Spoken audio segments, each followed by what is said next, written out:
assim que ao orar eu esqueça tudo ao redor, para que nada me venha impedir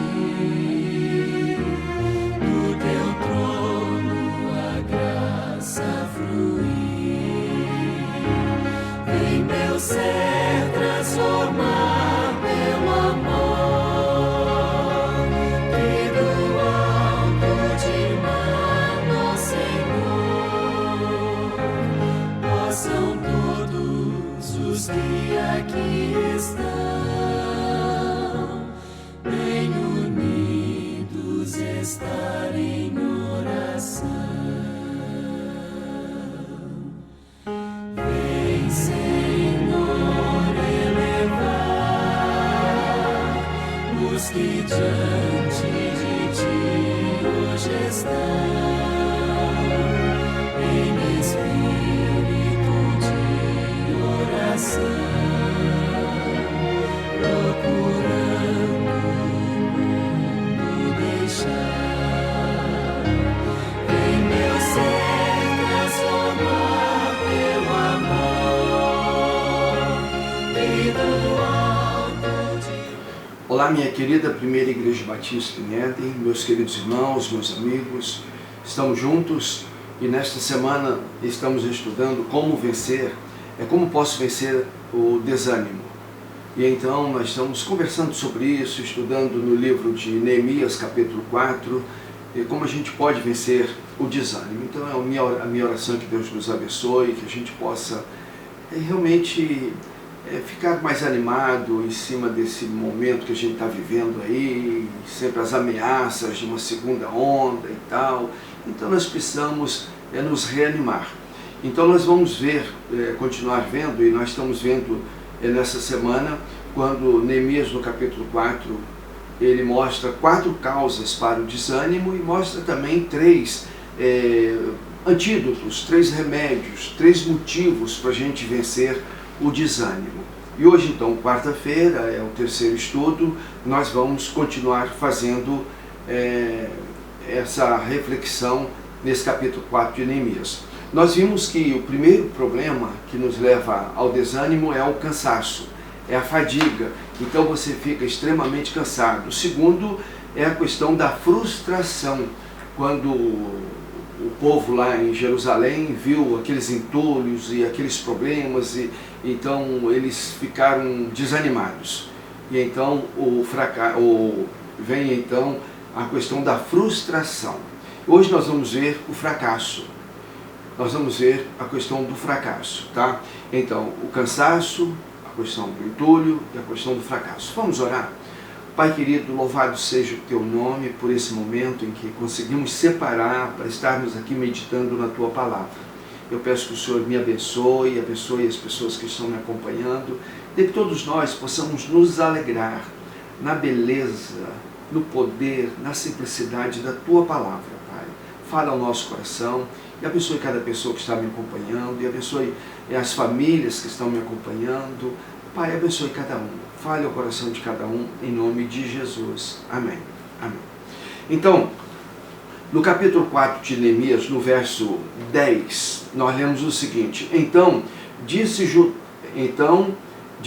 Judá, já desfaleceram as forças dos carregadores, e os entulhos são muitos, de maneira que não poderemos edificar o muro. Então, essa é a palavra de Judá. Então, um dos líderes, ele vai dizer que o povo de Judá não tem mais como, acabou, há um cansaço, há muito entulho. Então eles desfocam, eles, ao invés de estar focados lá no alvo, que é reconstruir o muro, proteger a cidade, eles olham para o entulho. E quando olham para o entulho, eles perdem o foco e eles acham que não vão conseguir. Então não conseguiremos fazer isso. Então o líder da tribo de Judá diz: nós não vamos conseguir, isso é impossível. É uma tolice continuar insistindo nisso. vai ser um fracasso geral, então nós já desistimos, nós entregamos os pontos, nós não podemos continuar. Então não conseguiram terminar no prazo esperado. Quantas vezes você mesmo pode dizer assim, eu tinha um prazo determinado, eu mesmo estipulei um prazo, ou a empresa estipulou um prazo, ou havia uma data estipulada, eu não consegui atingir o prazo. E eles então não conseguiram, eles perderam o vigor, perderam a confiança em si mesmos. Então não havia mais confiança no grupo, confiança na equipe, então eles estavam desistindo. Então como você trata o fracasso da sua vida? Trazendo para nós, trazendo para mim, para você, como é que nós tratamos a questão do fracasso? Todos nós somos passíveis de fracassar e todos nós já fracassamos alguma vez em algum projeto. E todos nós podemos vir a fracassar em qualquer momento. Então, como tratamos o fracasso? Precisamos estar preparados, então, para tratar e lidar com o fracasso. Alguns começam a ter, então, uma autocomiseração, começam, então, a ter essa pena de si, essa misericórdia, começam, então, a se encolher e dizer, então, eu fracassei, pobre de mim, eu não sou capaz, não tenho as condições mínimas necessárias para desenvolver um projeto. Então, esse sentimento, eu não consigo, eu sou um tolo, é uma burrice minha, uma estultice minha insistir nisso, eu não consigo, essa autocomiseração. Por outro lado, há pessoas, e às vezes nós mesmos, que não trazemos a culpa para nós colocamos a culpa nos outros. Eles não fizeram, eles não trabalharam, não se dedicaram, a equipe falhou, então os outros falharam. Então todos os dois caminhos são caminhos errados. Tanto você assumir a culpa e dizer, eu sou um fracasso. Ou então dizer, a minha equipe, o meu grupo é um fracasso. A diferença entre os perdedores e os vencedores. A diferença entre os perdedores e os vencedores é que os vencedores, eles sempre acham que o fracasso, ele é momentâneo, ele é algo que vai passar, é algo temporário. O fracasso não dura a vida inteira. Então, se você é um perdedor, você acha que fracassou, acabou, não tem mais jeito. Mas se você é um vencedor e fracassou, você sabe que isso vai passar. O fracasso é apenas momentâneo. Então, o fracasso leva muitas pessoas a desistirem do projeto, a desistirem às vezes até da própria vida. A quarta razão para ficarmos desanimados é o medo. É o medo. No verso 11 nós lemos o seguinte, aliás,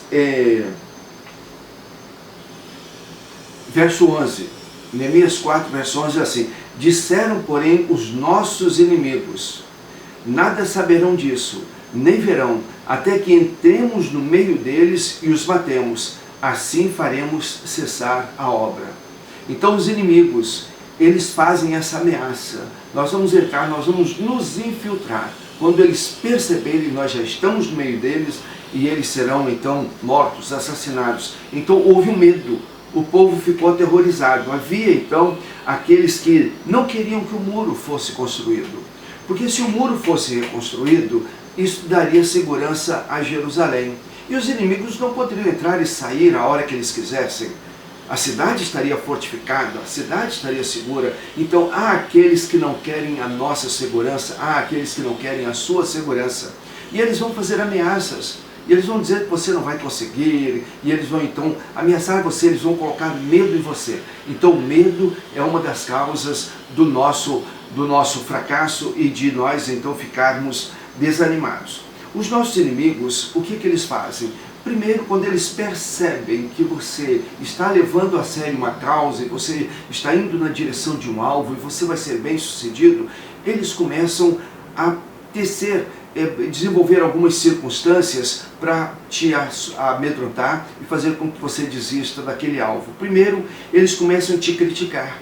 E eles vão criticar, vão dizer, você não é capaz disso, você não vai fazer.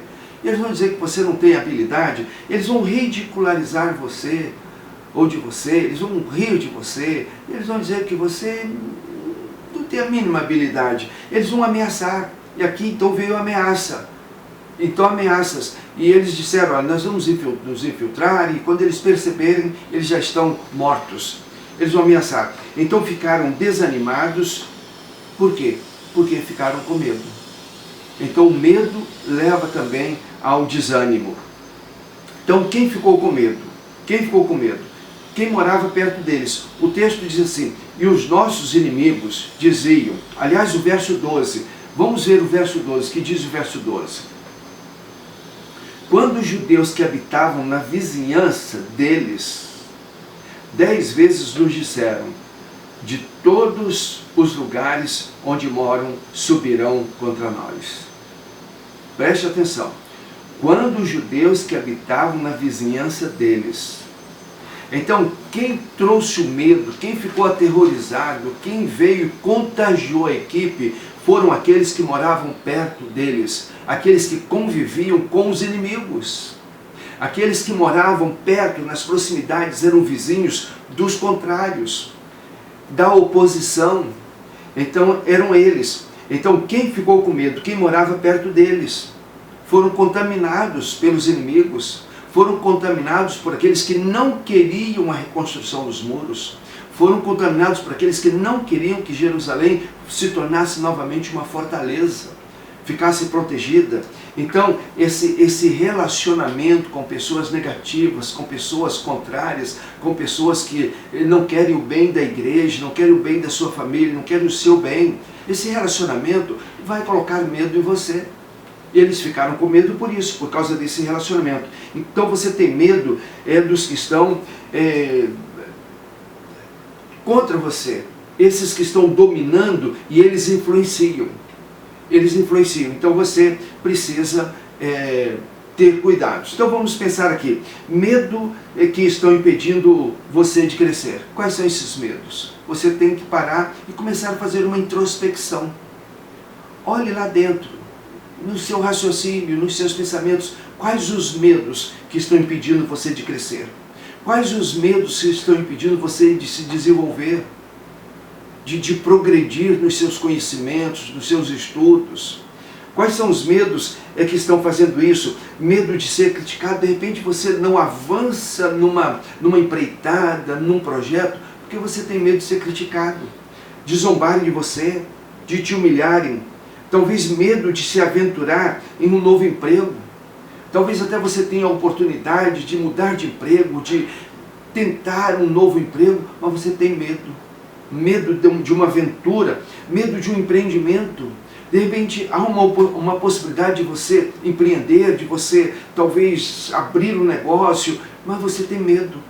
Medo de um novo empreendimento, talvez medo de sentir-se incapacitado nessa nova tarefa. Não, mas eu não vou conseguir. É medo de não conseguir aguentar a pressão. A pressão vai ser grande. A pressão, sei lá, é daqueles que não concordam comigo. A pressão daqueles que pensam diferente de mim. A pressão dos concorrentes. Medo da pressão. Talvez medo da pressão. Talvez você tenha medo porque você se acha imperfeito. Você precisava ser totalmente perfeito. E isso coloca medo. Talvez você tenha medo e isso lhe causa um desespero. Então, quais atitudes demonstram que seu desânimo é causado pelo medo? Quais atitudes? Então, nesse momento, eu quero te chamar a atenção. O que é que vai comprovar para você que você está vivendo um momento de medo? Os entendidos, os psicólogos, psiquiatras, os entendidos, eles dizem que você está com medo quando você tem uma vontade muito grande de largar tudo que você está fazendo e sair correndo. Abandonar tudo e sair correndo. Você está com medo. Então essa é a síndrome do medo. Você tem um medo muito forte e você quer sair correndo. Você tem um desejo intenso de escapar da pressão. A pressão está muito grande, você quer sair daquele ambiente, você quer sair daquele local, você quer sair daquela empresa, você quer sair daquele relacionamento. A pressão é muito grande, você quer sair correndo. Ou então, a reação natural de medo é sempre de correr. Então, o medo. Nessa noite, nessa meditação, eu quero então desafiar você, analisar o que é que colocou medo em você, o que é que está fazendo você sentir medo, sentir desespero, sentir vontade de abandonar tudo, de largar tudo e sair correndo. Então você precisa tratar isso, você precisa consertar isso. Você precisa tratar isso. Essa é a quarta razão. Então nós vimos a primeira razão para ficarmos desanimados é o cansaço físico. A segunda razão são os entulhos, os estorvos, os problemas que surgem. A terceira razão, o medo de não conseguir. Eu não vou conseguir, não vou dar jeito. E o terceiro é estar relacionado com situações ou com pessoas que vão colocar medo em você. Quais são os seus medos? Então amanhã nós vamos começar a ver os remédios, as vacinas, para a gente se livrar dessas causas para o nosso desânimo.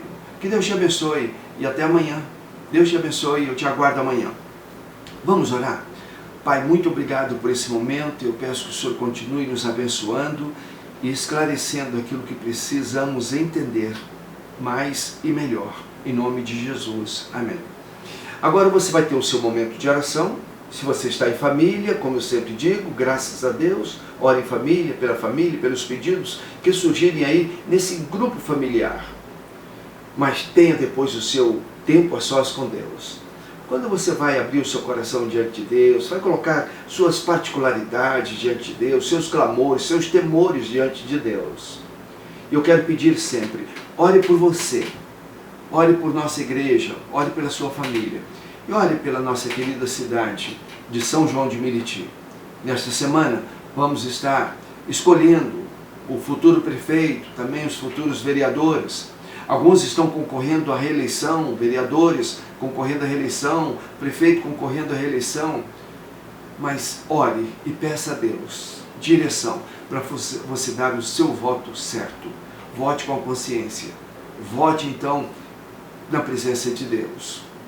Que esse final de semana seja um final decisivo para nós. Que no domingo, nós os evangélicos, nós que cremos em Deus, possamos ser bênçãos para a nossa cidade, bênçãos para o nosso estado e bênçãos para o nosso Brasil. Por escolher pessoas boas, pessoas melhores, pessoas que são segundo o coração de Deus. Que Deus nos abençoe. Amém e amém.